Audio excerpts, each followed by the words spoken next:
So you think that there could be some union between all the religions as part of this? Absolutely. We already have unity, but everybody's afraid from the terrorists. So this is our job to unify everybody to worship the only true living God in the third temple with all the nations that will worship God. Well, I'll ask in English. Do you believe that the Gentiles, the Goyim, will one day become the slaves of the Jews? So I believe it's part of the Torah. Okay. Not a slave like a slave today. We're like we repeat them and then they become a slave. They're gonna see how much the Torah is meaningful, and they don't want the Jewish person to work. So they say we help you in everything, and you learn Torah. It's gonna be a big world peace. האם אתה מאמין שהגויים יהיו עבדים של היהודים יום אחד? כן, זה כתוב בתורה. אוקיי, ומה זה אומר? בתורה אני מאמין. כן? ומה כתוב? כתוב בפירוש שהגויים יהיו עבדים שלנו? כן, כתוב שאחרי ביאת המשיח, אני אומר, כתוב אחרי ביאת המשיח, אני לא יכול להביא את הפסוק המדויק, אבל כתוב שאחרי ביאת המשיח יהיה מלחמה מאוד מאוד גדולה, ובסופו של דבר כן, הגויים יהיו עבדים של היהודים במשך תקופה, ואחרי זה העולם יחזור כאילו לקדמותו.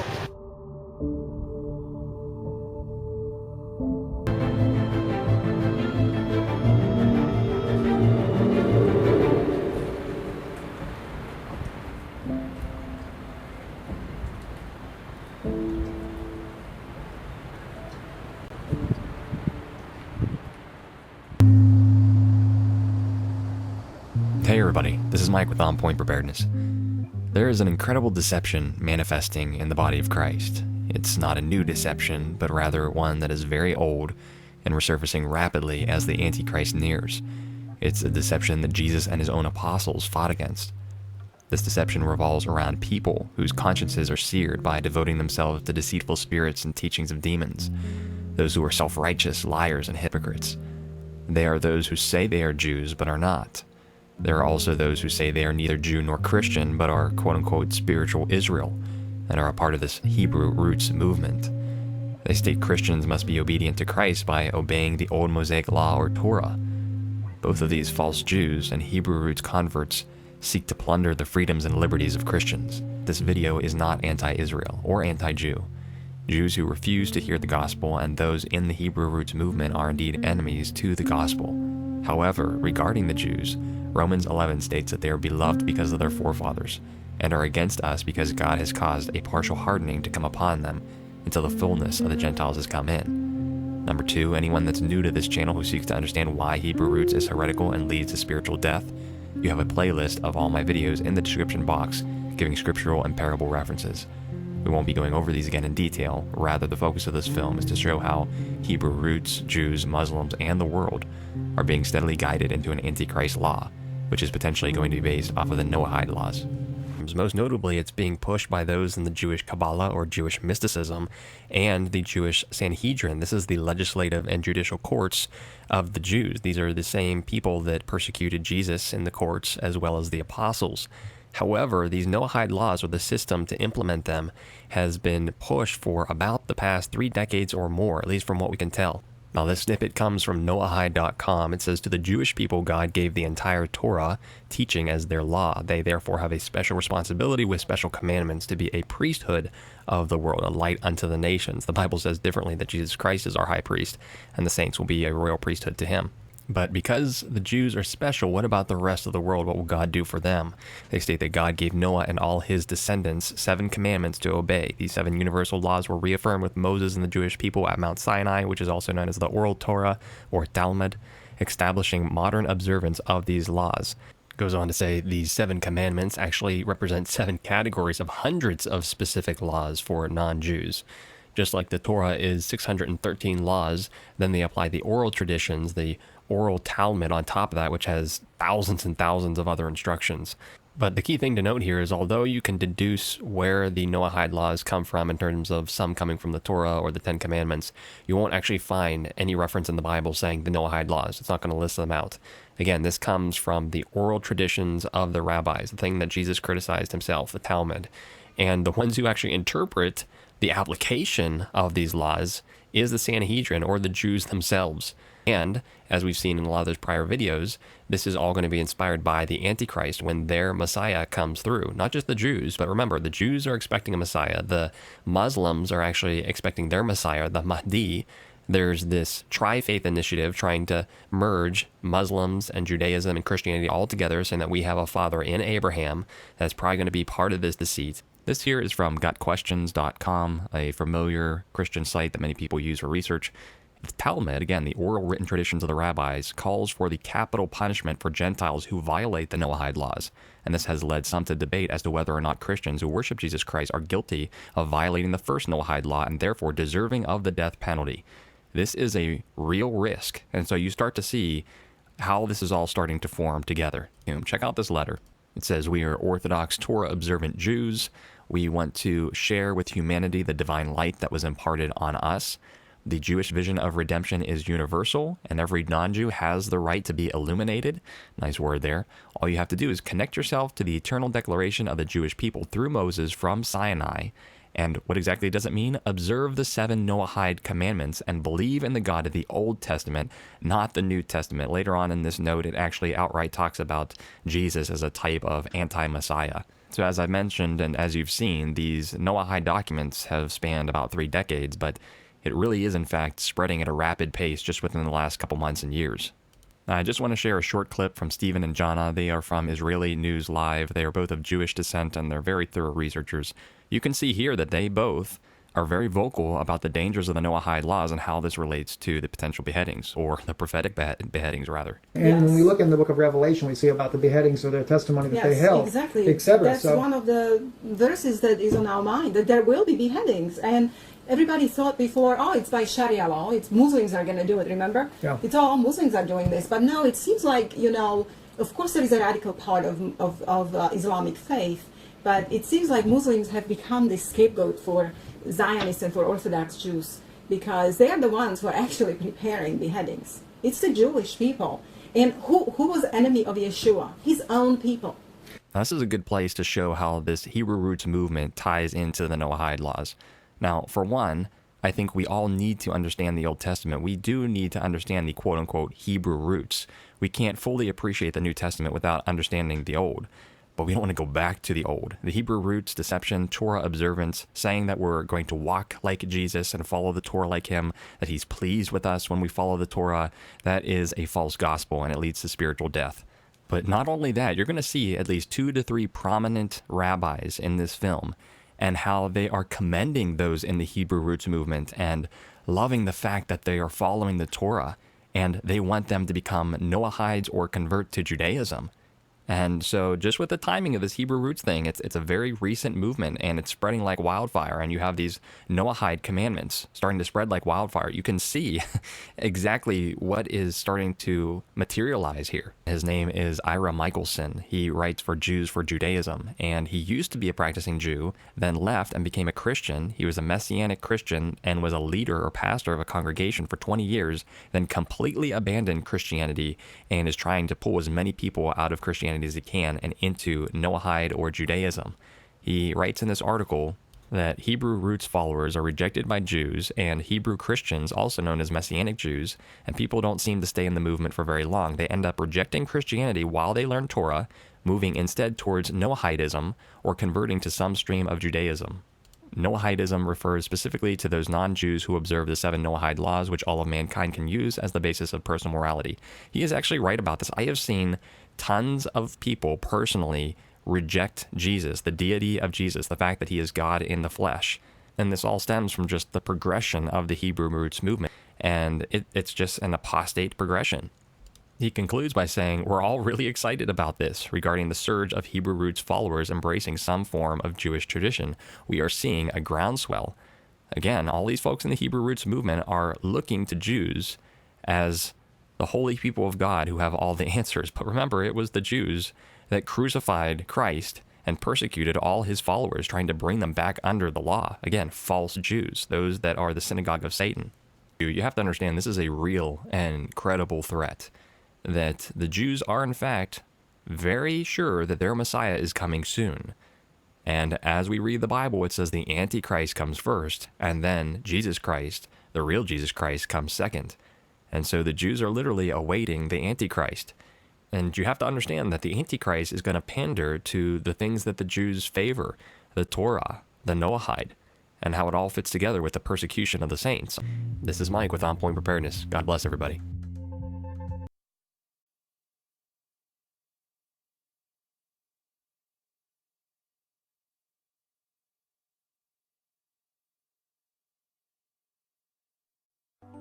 Temple of Solomon, the new headquarters of the Universal Church of the Kingdom of God, was inaugurated in Sao Paulo with President Dilma Rousseff and many of the highest authorities in the country present. Among the special guests were governors, mayors, representatives of the country's legislative and judicial sectors, as well as business people and celebrities. It was a special day. The sanctuary is the biggest in Brazil and one of the biggest in the world. Bishop Eder Macedo led the inauguration ceremony.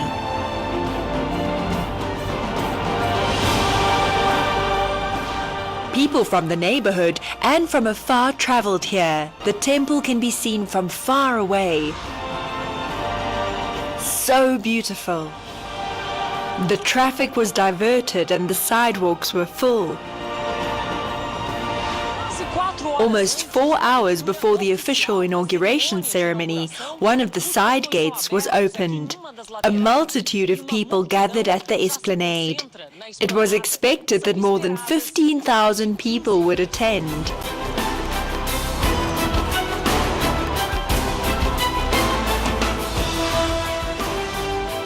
The main facade of the temple is the height of an 18-story building and is a mosaic of stone brought from Hebron.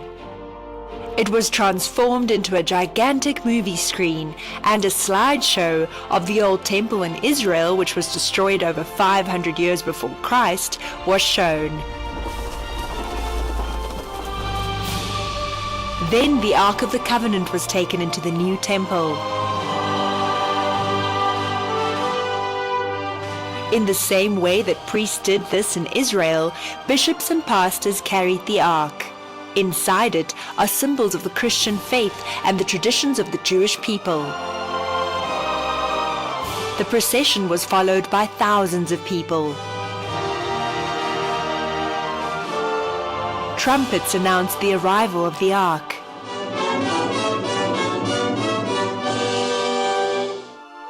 The ark was received in the main hall, a space for 10,000 people, which was completely full.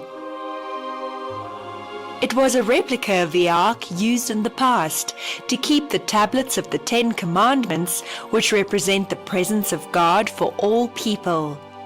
Diversity was represented by the African rhythm.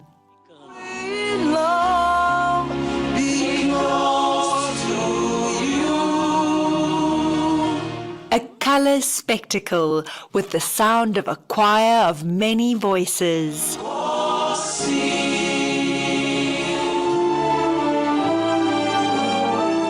The anthems of Israel and Brazil were played by the orchestra.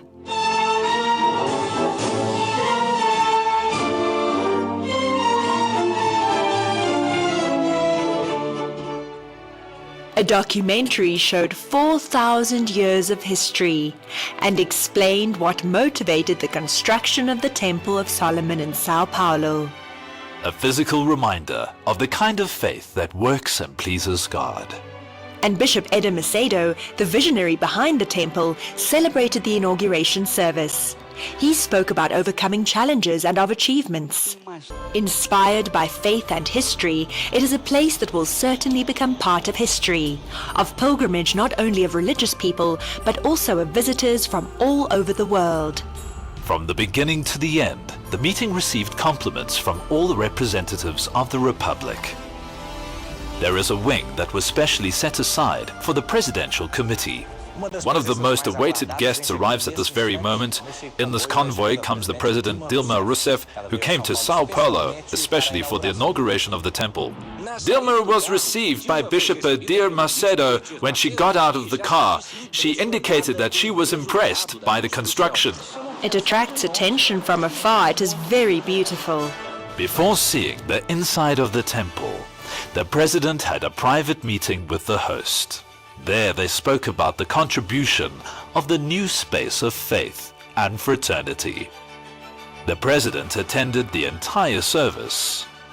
At the end of the ceremony, Dilma visited the other areas of the temple dedicated to the preservation of the 12 tribes of Israel.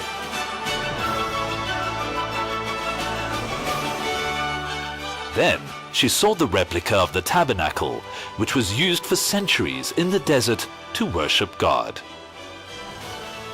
Before leaving, the president spoke about the importance of the Temple of Solomon. It is a house of prayer. And a house of prayer is a house of peace, a house of harmony. So it has great importance for Brazil in the sense that it represents, symbolizes values. Authorities from all over the country joined the thousands of people who came to the inauguration. The presence of political and religious leaders, plus the business community, showed respect and recognition from the whole of society. The Vice President, Michael Temer, the Governor of Sao Paulo, Geraldo Alckmin, and Mayor Fernando Haddad attended the ceremony. The Minister, Marco Aurelio Melo, represented the Supreme Federal Court. Religious leaders emphasized the importance of the temple as an open space for all nations. I think it is a landmark for the whole world. This will bring much tourism to the country. People will come to visit it. I think it is something that is absolutely unprecedented. Executives from big companies in the country were also at the temple. I think that this work, this house of faith, the symbol of solidarity and trust, will uplift all human beings who seek something more profound, which is the human condition. It is an example for all of us and the whole of Brazil. The inauguration was attended by representatives from some of the greatest TV stations in Brazil. It is a work that has a place in history for Sao Paulo, for Brazil. It is a place that goes beyond religion. It is a place to uplift one's spirit. I found it really good. I thought it was a story from long ago, but surely people will find it fantastic. Journalists, presenters, and actors were also impressed with the Temple of Solomon. This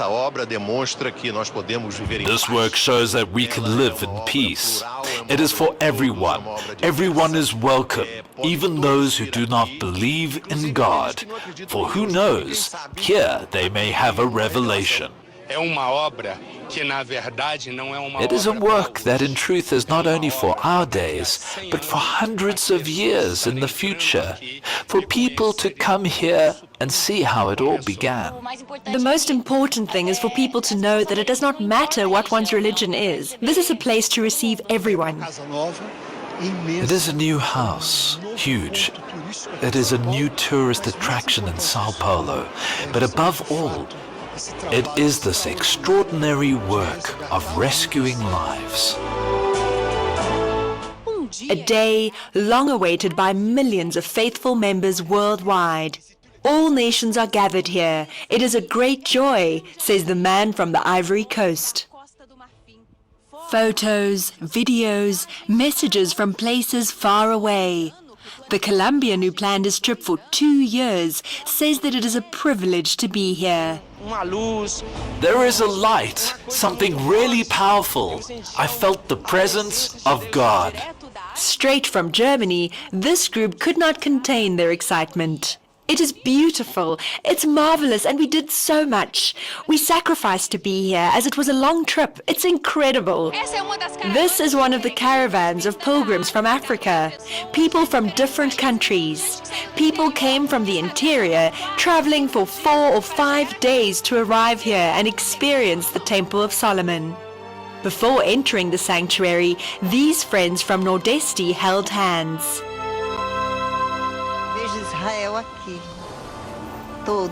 I see Israel here. It is a dream of mine. I am there in spirit by being here. The 10,000 seats inside the temple were not enough for the number of people.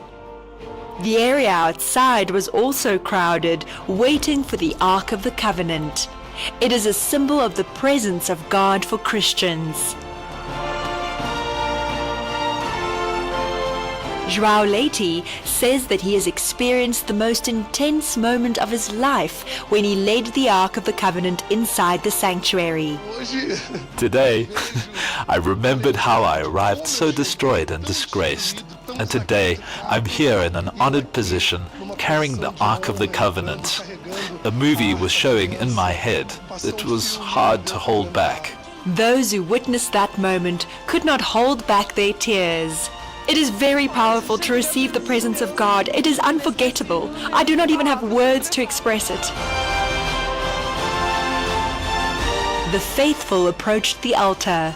This was one of the moments of greatest emotion. The ceremony was attended by representatives of different religions and from all parts of the world in the same faith.